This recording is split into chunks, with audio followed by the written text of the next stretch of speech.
In this video, let's install some DevTools or development tools that will enhance our learning.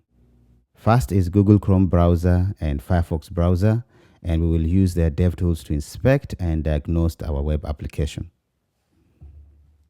I will have these links on the description where you can download the Google Chrome browser and the Firefox browser. Next, install Visual Studio Code or VS Code. It's a source code editor developed by Microsoft.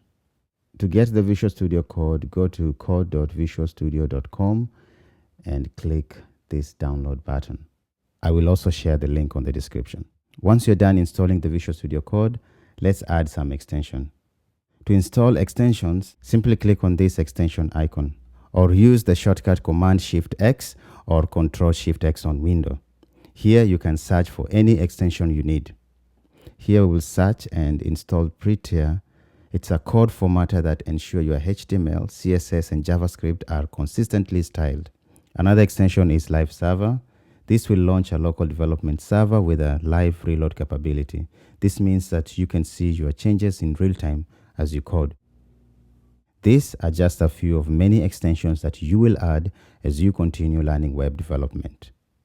Now that we have installed all the tools that we need, in the next video, let's learn the color property and its values. Thank you for watching. Like, share, and subscribe for more coding video like this one. Happy coding, and see you in the next one.